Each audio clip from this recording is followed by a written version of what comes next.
what's up, everybody? This is Ice-T. I want you to do something for me. Make sure you download and subscribe Library Rap, the hip-hop interviews with Tim Einenkel. It is fucking official. All right? Stop playing. Download and subscribe. Library Rap, the hip-hop interviews with Tim Einenkel. It's cold. 10 years ago, I used to listen to rappers flow, talking about the way they rock the mic at the disco. I like how that shit was going down. Dreamt about ripping the mic with my own sound. So I tried to write rhymes something like them. My boy said, that ain't you, Ice. That shit sounds like him. So I sat back, thought up a new track. My next guest has probably heard every introduction about himself possible, so I'll keep this one short. He's simply a legend, and this year he'll headline the SiriusXM Backspin Presents the Art of Rap Festival Tour, along with artists such as Public Enemy and Naughty by Nature. He's Ice-T, and I want to welcome him to the library with Tim Einenkel on rapstation.com. What's up, Tim? What's happening? Thank you so much for joining us in your house. Thanks. Yeah. Thank you for bringing the studio to my house, man. You know, I got to get out, leave town soon. So you were like, Ice, I got to get this interview. And I'm like, come on, let's do it. Come over to the crib, and you did it. So if you guys hear anything in the background, that's Spartacus and Maximus probably breathing loud, but we're my home. True. So I want to start, Ice. I want to start out with on your podcast, Final Level. You talk about how you like to reflect on you talk about your music and how you used to use it, or you still might use it as a way to deter, as a deterrent. You would like have a story about a bad guy, and ultimately something bad would happen to. Absolutely. Well, when I started rapping, really, I was deep into Iceberg Slim, and I read his books, and I was able to read through the pimping into the warnings he was given about the game, about drug addiction, about losing contact with his mother, just all these things that I call the B side of the game. Like, we can always talk about being the biggest drug dealer, the biggest gangster, but how many funerals have you gone to? Or do you know what it's really like to have people after you? You know, I mean, I've lived a part of my life where people threaten my life, and they say on sight, man, we gonna kill you. So you have to, in my music, I always wanted to show both sides of the game. Like, there is a flamboyant side to it, but there's a horrific B side to the game. So when I would write records, I would always hit the floss of the hustle, but always end up with the pain. Like, one of my first records was it's fun in the beginning, but it's pain in the end. Because that's the truth. That's the truth. Anybody that tells you that you're going to go out here and be some career criminal and get away with it and you're not going to suffer any tragedy is an absolute liar. Somebody close to you is going to die or get killed. It's not all floss. So that was my style of rap. As you continue to make music, and you obviously are very successful, not just as an artist, a rap artist, but also as an actor, as a promoter. You know, as you continue to make music, do you still approach your music the same way? Yeah, honestly. Like, you know, I did a record called with Body Count called Invincible Gangster, where we played the gangster that, you know, will never die, you know, and the hook was invincible gangster, you know, and it was a way of saying, look, dude, you know, you're not invincible. And in one of my biggest records, OG, I say, you know, that, you know, when you go in the joint, you'll be coming out feet first, meaning dead. Like, there's no invincible gangsters. And I've just always tried to be really honest with my music. I knew that, you know, I could go out there and I could shock people and portray some fakeness, but those songs always turned me the wrong way. Whenever I would hear people talk, and I was like, really? It just made me feel weird about it. And also, I'm held accountable. A lot of my friends are in prison. A lot of my boys that were really out on the streets with me in prison, and they were like, Ice, don't lie. Like, you lived such a wild life and you had such an illustrious career. There's no need to lie or embellish it. Just tell the truth. So I've always tried to be real honest, but I also write a style I call faction, which is fictional stories using factual situations. So I'm mixing fact and fiction together, but I'm not trying to steer anybody wrong. I think that's the key to mine. I don't want anybody to listen to one of my records and say, man, I was listening to you and I got in trouble. I'd rather have people say I was listening to you and I got out of trouble. I got out of drugs. I changed my life. That was always my goal as a person. One thing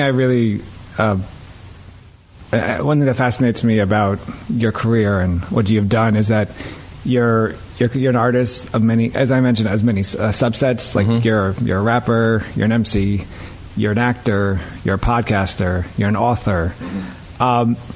And the public knows the artist Ice-T, but there's also Tracy, the man, right? Yes, sir. What is the major difference between Ice-T and Tracy, but also how do you separate these two? Well, Tracy has pretty much accomplished what he set out to do. As a person, I just wanted to get out of trouble, and I was looking for a lane. Now, this is coming from somebody who was not trying to get out of trouble, who thought that through the hustle of the streets, he could be successful. I just figured I'm going to be the biggest gangster, the biggest thief or whatever, and I would retire. Like, I was dumb. And then what happened was all my friends who I admired went to prison or got killed. And they told me, dude, you have another lane. Take it. Don't take this one. You don't want to sit up in here with us. You're free. So here comes hip hop. And I'm like, well, what am I going to rap about? You know, I may not even be the best rapper. But then it just hit me. It's like you have an arsenal of information that most people don't have about the game. You've been out there on the front lines. Use that. So I add that, take my Iceberg Slim influences. And if you really listen to my music, you almost got to listen to them like books. Like it's documentation, it's stories. It's not party shit. It's you know, I was just listening to one of my records called The Lane today that you guys played on Rap Station. And I was like, it pretty much broke the game down all the way. So I wanted out. Now, as options came, whether it be acting, I knew my other option was the penitentiary. So I tried to act my motherfucking ass off. I just tried my best. I would apply myself to it. When you say podcast, I'm like, well, I want to try to have the best podcast. I know that every one of these lanes I take steer me away from the nonsense and the bull. So now Tracy is like doing okay. I mean, I'm not Bill Gates, but I've hit a level of success where I'm comfortable, and I'm just chilling it really mentally. Now, Ice-T, when I make music, I have to drop back into that other Ice-T and continue to teach and preach and come from that perspective of, you know, so all the time, like I'm telling my wife all the time, I'm like, you know, you got to be careful about this. You got to be careful like this. And at some point I have to say, because I was those other people. You don't think people out here looking at your jewelry? You don't think you post on Instagram? I mean, like, to me, Instagram is like Uber for robbers. It's like a way I can look at your Instagram and see your jewelry, and then you're going to tell me where you're going to be. You know, so... Or I can look at the picture the next day and you ain't got that same piece on, so I know it's at your crib. So my brain still has that criminal mentality, and I kind of like can go there to make music. I can go there for acting. I can go there for other things. But truthfully, I'm like, you know, in the last scene of The Godfather, I'm out. I want to play with my grandchildren in the rose bushes. You know what I'm saying? Yeah. I mean, and I think most people from the underworld, they trying to get to the green pastures. They're trying to get somewhere where they don't have to kind of look over their shoulders. So I'm at peace. And you're at my crib. I got fish aquariums. It's very mellow. It's, you know, brightly colored. It's not nothing negative around me anymore. And I don't even deal with negative people. And like my friends even know, man, don't bring that around Ice. You don't want to hear that, you know, because I know where that leads. You know, you mentioned television, and you mentioned talking about being an artist. Law and Order's just finished its 17th year. Believe it or not, I can't believe it. How do you find time for Ice-T the MC to write? I don't. I don't write as much as I used to be honest. But if you give me a hot beat, I can write the record in a matter of an hour, like within an hour. I kind of like the way, like when I first started, I didn't have my own music. So as a young MC just starting, I had to write hundreds and hundreds of rhymes, and I would hope I would get put on in the club and they would just throw a beat on. I had a bunch of rhymes for that. But now once you start making records, you write rhymes differently. You listen to beats and then you kind of contour the rhyme to the beat. It adds to the flow of the rhyme. It makes it better. So what I need is some, producer to come over and drop me some beats. I can write on the spot. Real professional rappers can go in the studio and just almost write right there. But then I also keep a whole bunch of freestyle rhymes I write just to have in my clip in case I got to go on stage. Like I was just the other night, I was at Naughty by Nature's show in Indianapolis, and Vinny gonna bring me on the stage. I got to bust some rhymes. Nobody wants to hear a record. Right. They want to hear. So you got to keep some on your hip just in case. But it's not. Rule one: if you make records, never battle a rapper that hasn't made a record, because they have an arsenal of raps no one's ever heard. They have tons and tons of stuff. They're waiting to get put on. So they got so much material where most of your material probably has gone out on records. So now, you can't go to that because now you're coming off the record. That's a sin, in live performance unless you're doing your show. So that's a rule. Like one of my rappers that I work with is named Trigger the Gambler. Trigger's from SMG, which is Smooth the Hustler, his brother. Smooth got the record deal. Trigger was signed to Def Jam but never got put on, right? He got caught up in the mix with DMX and all that, and he ended up not finishing his deal. Never battled Trigger. Never battled Trigger. Trigger can stand over here in his house and rap for 4 hours. Wow. Yeah. Just so many rhymes and rhymes and rhymes that have never really gotten on wax. So I would never do that. I'd be like, nah, I'll pass. Knowing from when you started and knowing to kind of seeing it all, seems like, and you kind of touched on this with interview with Davey D a while ago, and when you were talking about your album Ice-T 6. But I want to get into that later. But knowing what you know now, is there a key for longevity for new rappers that come out, and how important it is for them to have their kind of feet in other industries or parts of the industry? Well, first off, I'm an album artist. I'm not a single artist. I never really liked making singles. I like making albums because I like making 10 songs to kind of mesh together between stuff.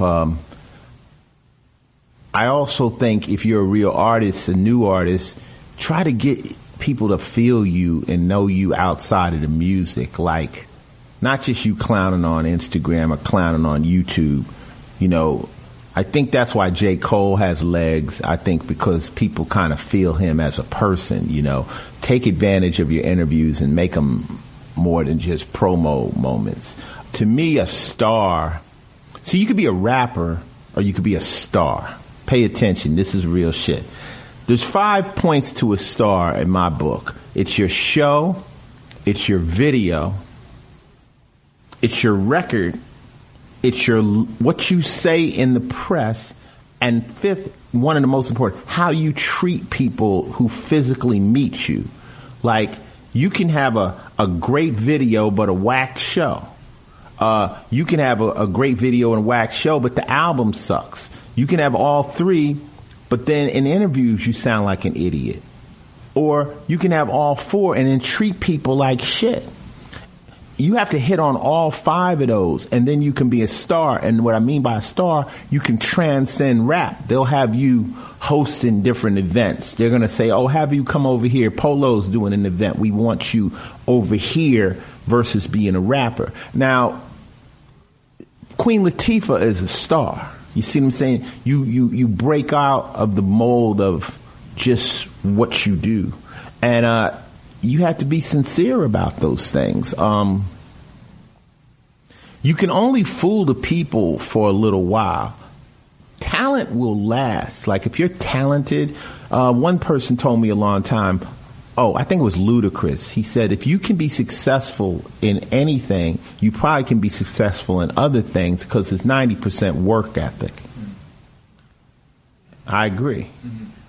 So anyone a professional basketball player, if he applies himself, probably could be successful someplace else because he understands how to win. Right, yeah.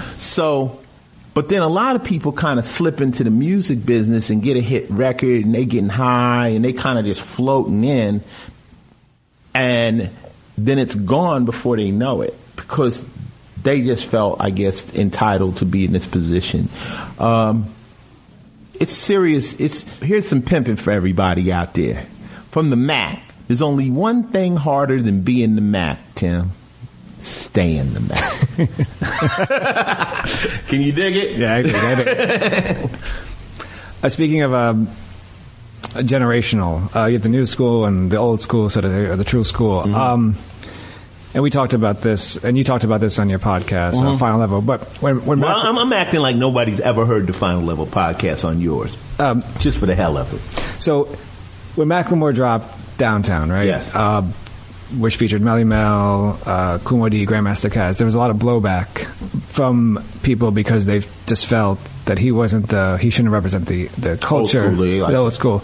But then there's also like Big Daddy Kane came out and said, well, at least he's putting us on. I agree with Big Daddy Kane. Macklemore is a polarizing rapper for the simple fact he came out so big, he was so successful, and he got that award very quick. The year they thought Kendrick Lamar should have got the award. So therefore, he's now back on his heels. He's like, well, did I do something wrong? I always say, man, he went in the studio just like everybody else. He might have got on pop radio a little bit easier than maybe a Big Daddy Kane could, but he put out some decent records. Then he decides, you know what, maybe I'm going to pay tribute to some of these OGs who the game wouldn't be even around for if, wasn't for them. I think that was an honorable thing. I told people I wasn't really crazy about the song. I didn't like the guy singing all high pitched in the hook. I was like, come on, man, calm down. But the fact Mel was on there, Caz, people that really were my, like icons, people I looked up to in hip hop when I got in the game, I thought it was a very powerful thing. Now, did he do it because he really respected him? Or did he do it as a political move? I don't think he got enough power as a political move. It was more hate than positivity. I think he did it because he really respected him. I mean, one of his early records, he said something about Wu-Tang. You can't just really get into hip-hop and not have listened to previous hip-hop. Right. You just can't rap and not say, I meet so many artists today, there's like, man, I sat at home, I had bought 3 of your albums before I ever got my foot in the door. So I think he is a true hip-hop fan, and he's just trying his luck on top of the beat, and you can't be mad at that. Why do you is there such a generation gap? But because of something with a label, like labels not allowing newer artists to take on older artists, or is it something different? It's political as far as putting people on your records. When you sign a record deal, when you have a record deal, you're signing what's called an exclusive recording deal, which means you cannot record on another label. So basically, you're taking this label on as a pimp. The label says, I should sign to Warner Brothers if, KRS-One is on Polygram. The pimp's got to talk about it. You can't talk about it because you're exclusive to us. If that record's going to be on Polygram. Now, if the record's going to be on Warner, Polygram has to agree, and it becomes where the artists can't even call each other up and say, hey, man, let's make a record. Right. That's where the politics come in because you're signing an exclusive recording agreement. The reason labels do that is they don't want, whoever's hot. They don't want Drake to run around and record on all these other artists when they're on these other labels when they gave him the truckload of money for the deal. They're like, hey, wait a minute, you're selling records for them. So it gets into gangbanging and shit. But it takes away a lot of the musicality. It takes away the fact Chuck could call me up and say, Ice, let's do a jam. And that's what spreads everybody out. Now that most artists are kind of like indie, everybody's jamming together again. When you hear all these mixtapes, you're hearing all these artists working because they're saying, fuck the label and let's do it. Now, the listener says, fuck the label, but you can't do it. They just think, oh, yeah, this fucking... Then you get sued and you don't get your royalties. And, you know, it's like people like people to be rebellious, like break the rules, but it's not them breaking them. Right. Yeah. It's easy to say, oh, Ice, why are you paying attention? Tell Dick Wolf to get fucked. No, dude. That's you. Just let me handle my business. And also, it's kind of your word, too, which is... You're agreeing to this, that you're not going to do records on other labels, and then you want to do them. Now, I did it. I made Warner Brothers so much money that when I would record with other people, they would never say anything. Maybe because some of my other records with other people didn't blow up. I'm sure if one of those records blew up, they would call, hey, shouldn't we be getting some of that money? But they let me work with other people. It never became... See, a contract also... is there, but they can pull it out when they want to. So you could be the executive, say, Ice is breaking the contract, but Ice just got us a platinum record. Let it go. Right. Now, if you want, you can pull the contract out, but it's petty when that happens. When people start pulling out contracts, shit has gone bad. Are you in search of deeper meaning in your life? Longing to manifest your true desires and unlock your full potential? Look no further than Portal Místico Podcast, your gateway to treasure trove of transformative tools, enlightening interviews, and enriching content. I'm your host, Elena Maggio, and it's my heartfelt desire to guide you on this extraordinary journey of self-discovery. And with every episode, I'm passionate about sharing and introducing you to new topics in self-development, metaphysics, astrology, the law of attraction, numerology, interviews that will eliminate your path and fuel your own personal growth. This podcast is your wellspring of inspiration dedicated to help you uncover your purpose with unwavering passion. Together, we'll dive deep into the fascinating topics and explore endless possibilities. Listen to Portal Místico on Pandora, Apple Podcast, or your favorite platform. Do you remember your first live show and then also, or a live show, and then also which live shows have you seen or performers have you seen that you kind of take bits and pieces from? Everybody. Well, my first live show, I used to rap in garages. Like my friends, my DJ Evil E had a group called the New York City Spin Masters, and they would play around town in garages. Like in LA, that's where the party would be. You'd have the house, then the garages in the back, and then that whole driveway would be full of people, and that's a house party. Most times we wouldn't be up into people's houses. And then so they had the gigs, and I would go with them and rap. And that's how Ice-T was getting his name around L.A. I would just pop up. I'm not even on the bill. But after the end of the night, everybody knew my name.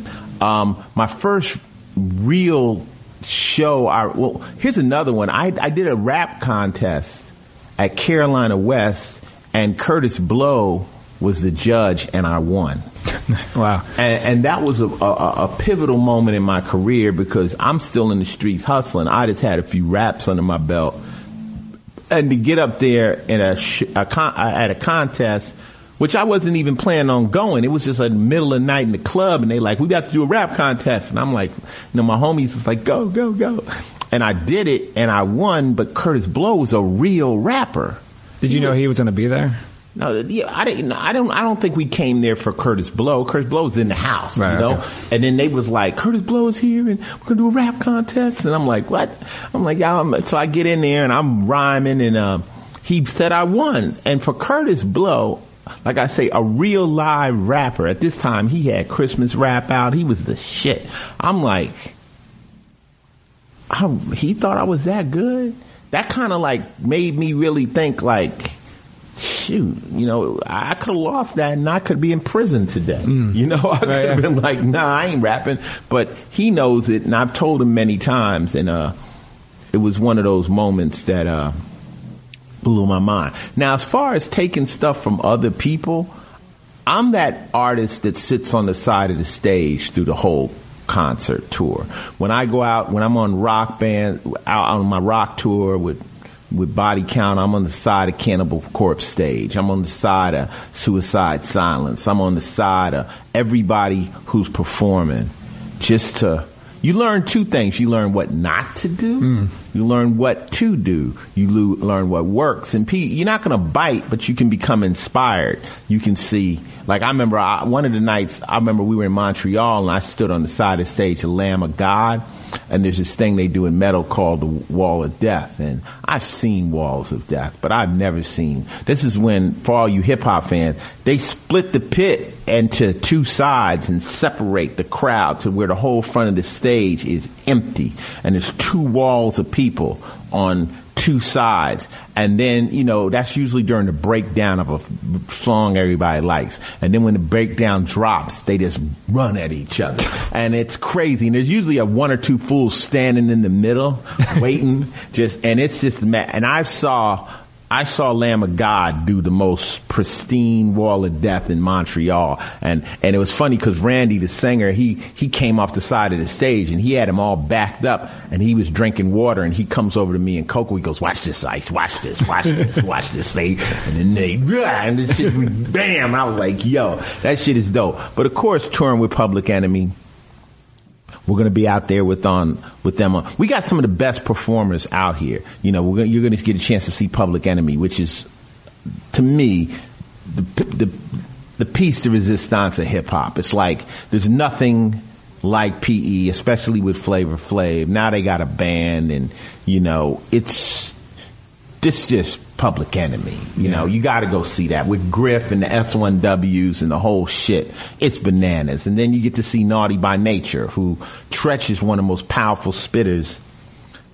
People just underestimate what Tretch is live, and he rap his ass off. And Vinny's incredible, and they put on a whole hip hop celebration show. And then Mobb Deep, you're just in the presence of some the music of Mobb Deep and the whole attitude of P and Have is just so gangster coming out of Queensbridge. It's just something to behold. So I like Big Daddy Kane isn't on this one, but Kane gets out there and busts splits and shit. And I love EP. Wait, still does splits. Still does splits. LL, my old school nemesis. You can't fuck with LL on stage. LL's a beast. LL's coming out his shirt and ripping shit. Ripping mics. You know what I'm saying? So KRS-One, that's old school and stuff. And I've seen Kendrick Lamar perform. Dope. I'm a big, like I say, I'm a big fan of Lupe Fiasco. I love Young Jeezy. I love Hot Boys. I love the whole situation. My thing is, what do you do after your hit records? A lot of rappers can get up there and they got that one song on the radio and then it's just downhill for there, and they're just kind of walking around back and forth. So, NWA put on a crazy show. Ice Cube and Dub C. To me, a good MC takes you into his world. Like, you'll know immediately that's their stage and they're going to do whatever they want to, and you're going to follow suit. So, I love great performers. And, my Ice-T show, people that have seen it, never had anybody say nothing bad about my shows. I always give you 110%. And we're working on a brand new show for the Art of Rap Festival because I got to go on in front of PE. I'm going on in front of Public Enemy, so I can't come out there slouching. So I gotta have my beats up. I gotta be ready. Is it important for you to have already And you mentioned Naughty by Nature. You mentioned Public Enemy. Obviously, there's Mobb Deep, EPMD, MC Lyte. Is it important? How important? Is it important for you to have you seen their show prior to them having them on the bill? No, not at all. Not at all. I mean, I've seen enough rap shows, so I know what people do and I know what people don't do. I know the tricks. You know, like we used to do these things they call show savers. You know what a show saver is? No. That's when you start throwing shit into the audience. That's when you're throwing, who wants a t-shirt? You know, that's a show saver. Another show saver is when you yell out the next group's name to get the screen. That's a, you know, so you know you're dying on stage. Yo, you ready for Public Enemy? You know, and then they finally scream. You're like, okay, I'm gonna get a scream during my set some kind of way, even if I got to yell out the next motherfucker. You know, so there's a lot of shit that can go. I think now with all the electronics, there's a lot less record skipping. I remember we used to come out and it was a thing like, were you going to use a DAT machine? Were you going to use playback? How real was it? But then the records would skip, and when the records would skip, it would be bad. Now I'm an artist that only raps over instrumentals. I'm not coming out there rapping over my vocal. Only reason I could see rap over your vocal is if you're in a club and they throw your record on and they want you to rhyme with it. They just happen to throw colors on and you're just singing along with it. But in a concert, I want to hear the MC's voice. I want to hear the vocals. I want to hear Rakim do what I've loved hearing him do live. So that's why I come to a concert. So we're doing live vocals. And you can mess up. Of course, if the record skips, you can fuck up. But it doesn't matter, man. You got to keep the momentum and the energy going. How long's the tour for? Well, what happened with the Art of Rap was, since we're talking about the Art of Rap tour now, after I did the movie The Art of Rap, it was an incredible response, and people were like, you should make a TV show, you should do this, you should do another one, you should add to it. And I was like, you know what? That's for you to do. Hey, Max, kick him again. Max, if you want to sleep, Max.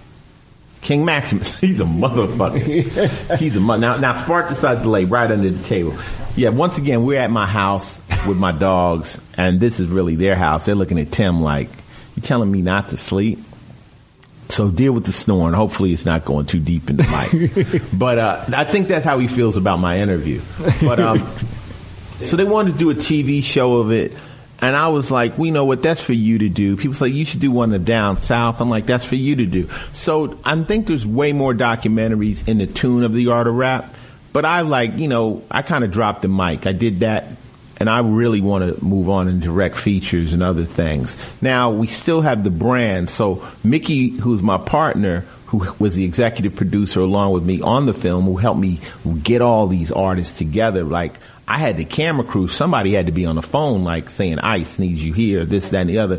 Mick did that. So I said, Mickey, you're a promoter. You've run agencies. Take this tour. Take the Art of Rap and let's make a tour. Let's use old school and new school people that we respect and put them on the bill. And we'll do a tour with people that don't have records on commercial radio right now, just artists, but they all have gold and platinum records. So we did 2 last year, sold out, 15,000 people in 2 different arenas.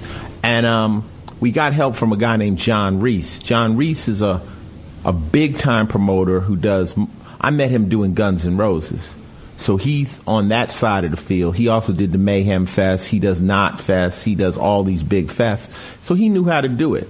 He is a big Ice-T fan, big hip-hop fan, and he helped us put it together with Live Nation. So this year we come back with 8 shows, which I think now have turned into 10 shows. Because what happens is when you say you want to do this tour, people go, yeah. Then when the tickets start selling, people, other people in different regions, like, I want to buy the tour. Because people they don't believe in it at first. Right.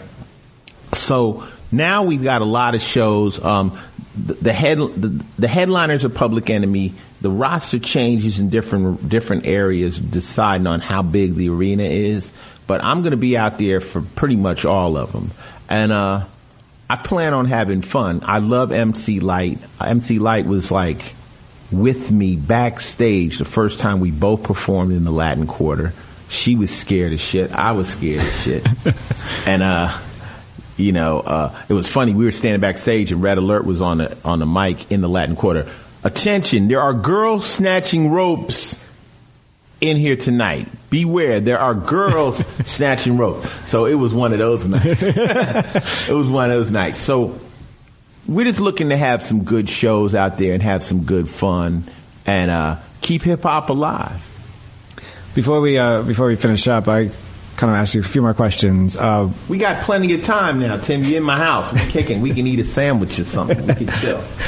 This Saturday, June 4th, it's going to be Ice-T 6, Return of the Real, will return 20. It'll be the 20th anniversary. It's crazy. In an interview with Davey D, it seemed like, when you talked about it, it seemed like this album really signified a turning point for you.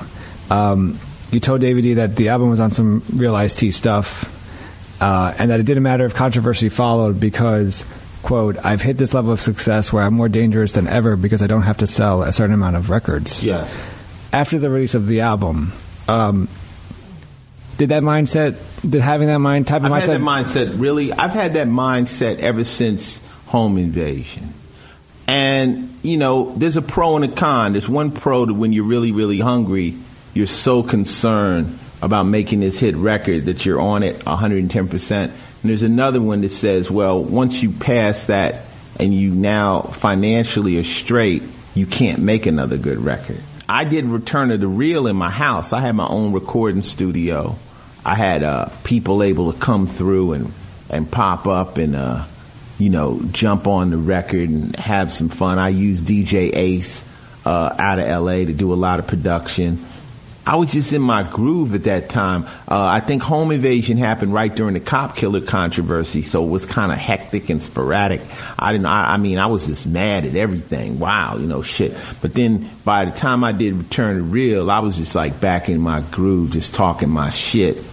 And, it's got some good songs on there. I think, the thing of it is when you do a bundle of songs like an album, if you can pull out of it 3 good records, it's a great accomplishment.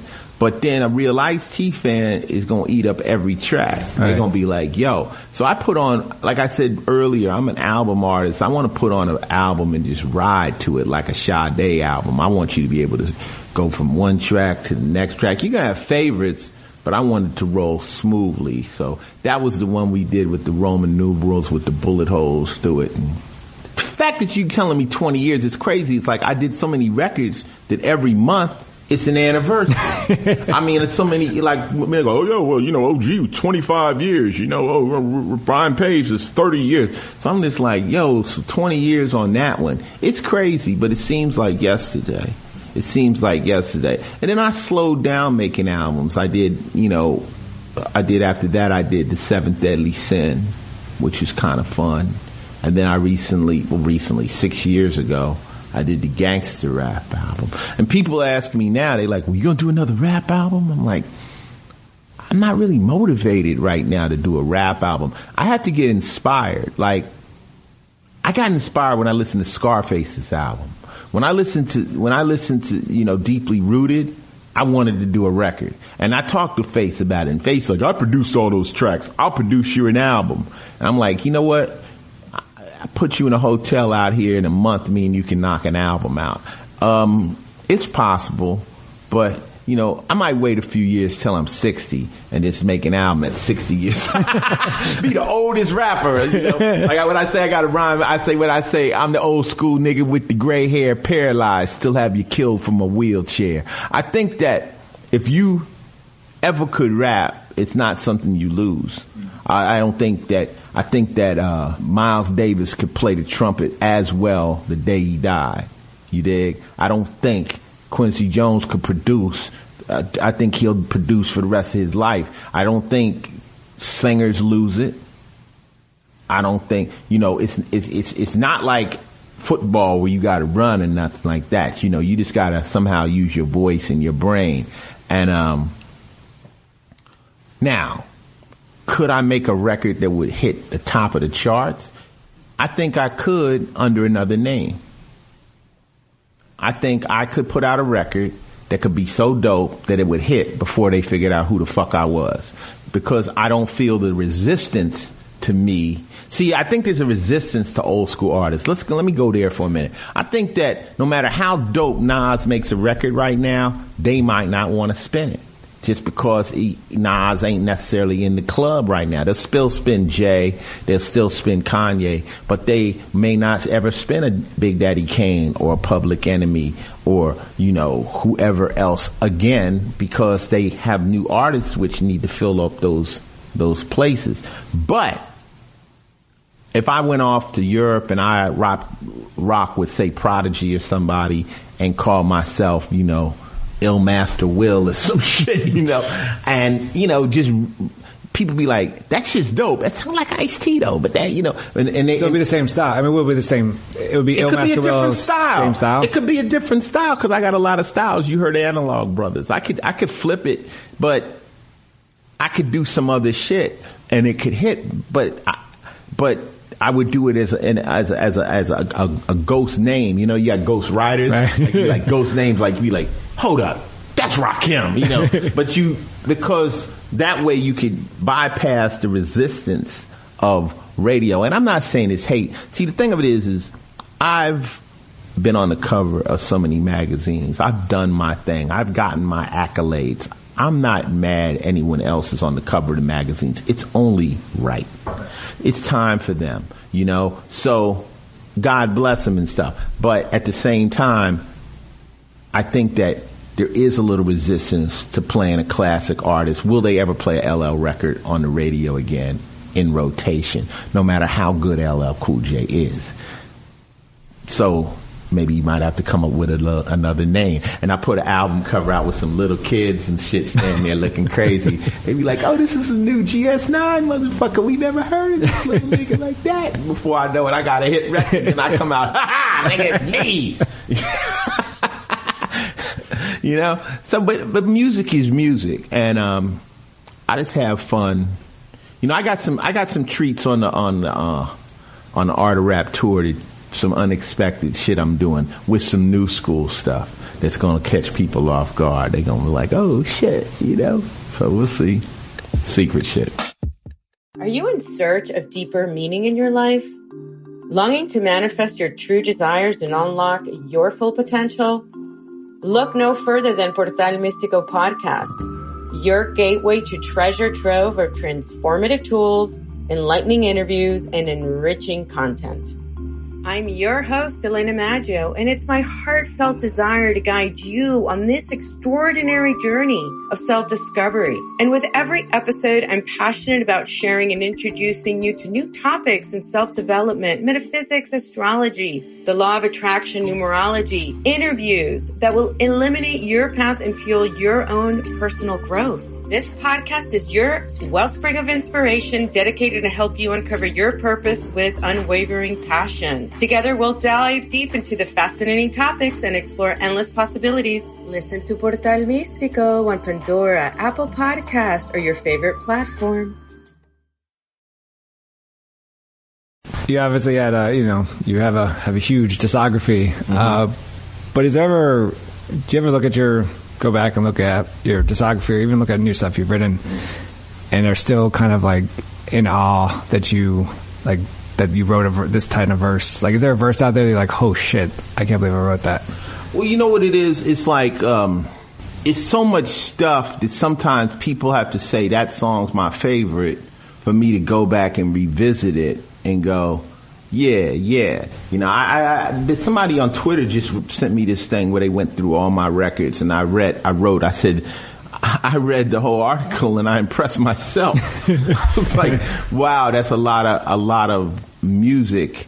My music is for a particular type of listener. People that want information, people that like the person that would like reading, Mac and Gangster, or some Donald Gowan shit, or some real hustler shit, will really dig into my music. I mean, if you want party music, if you want something different, you ain't gonna dig it. It's not for you. My stuff is for players. You know what it is? I always rap to myself. Like, my target audience was another dude just like me. I never rapped to girls. I never rapped to squares. I never rapped to people, even though a lot of my shit was attempting to define things, like some of y'all niggas is bitches too, or straight up nigga, or I was trying to divine or hustler, or you know, what a player really is, or what a high roller is. It's like their definitions. I think, you know, in the beginning of Power, I define Ice-T. I say, I'm living large as possible. Posse's unstoppable. Style, topical. Vividly optical. Listen, you'll see 'em. Sometimes I'll be 'em. That's it. That's breaking it down. That's what I do. Sometimes I become the character that I'm talking about. And if you listen hard enough, I want you to see it. It's vividly optical. So that's the Ice-T style. And, you know, Chuck says, he says I'm one of the better storytellers. So one of my favorite records is called The Fifth. And it's a song that we deal with a guy who's trying to get in this syndicate. And it's a gangster movie, you know. And and in the middle of it, it has a cinematic moment where this guy cross me and I have to murder him in the middle of the song and stuff. Blood flows like sands of the hourglass. Cash moves everything. Bitches and G-strings. Gats flash and muggers make cream on a stick move. Improve your dope flow. Come max with the long dough. High rolling, back breaking plot diggers. The ill niggas. Comanche style. Blood letting weapons of death. Stop your breath if you flip on the click. A hot thump to your chest and your back just rips. You want to be a made man, the fam accepts no mistakes. Chopped up bodies, lots of funeral wakes. Make your bones, bring a rat back dead just ahead. A cop's better, use this Beretta. Snitch, bet your bitch you in a pre-dug ditch. Cause I command a whole battalion of life takers. It's some other shit. Some other shit. Play it. A cop's better. Use this Beretta. Snitch, bet your bitch you in a pre-dug ditch. Cause I command a whole battalion of life takers. Plus the other bosses wanna see your gut. Check your nut. Comes a body in the desert. Here's the keys to a truck. Me, I'm overloaded, born hard and scarred. Crime intellect more complex than nerves in your spinal cord. Bank job, my forte. Nut off a gunplay. Hostage taker. I killed my brother with a salt shaker. He tried to short me a buck. What the fuck? A nigga that lies is a nigga that dies. No cries for the punk. He got trunked and bombed. Since he tried to steal, I chainsawed his arms. I drank blood from a cup when I wanted in. Plus the bosses up north made me kill my friend. They told me, this ain't no game, kid, you're in it. Get down with the syndicate, but never admit it. But, you know, that's one of my favorite songs, and that's not everybody's favorite, but I like the cinematics of it, the whole breakdown of the game, and the whole hook is, you know, who is this? And the voice says the syndicate does not exist. Coming off where the mob used to always say the mob does not exist. It was fun. I think to me, music should be entertaining, and I always thought with an Ice-T album, it's not meant to be danced to, and we used to use beats that you couldn't dance to. Cause I was the nigga that was like, you know, you motherfuckers dancing around and shit, we trying to get money. So my music was like, sit in the cut with your drink and your girl and listen to this book. Right, okay. Listen to the game. Don't be dancing around when motherfuckers is talking. So that was my intent. And we intentionally used beats you couldn't dance off. Ice-T, thank you so much for joining me at the library with Tim Einenkel. Perfect place to stop. Peace. Thanks, Tim. Always. Thank you. Church. Cops on the take, I got moves to make. Feds ain't that easy, I still got them to shake. They had my man's bitch wired for a month and a half. Snatched my nigga up in Aspen, bails $5 million. Bounced him out in an hour. Power, went and met him quick.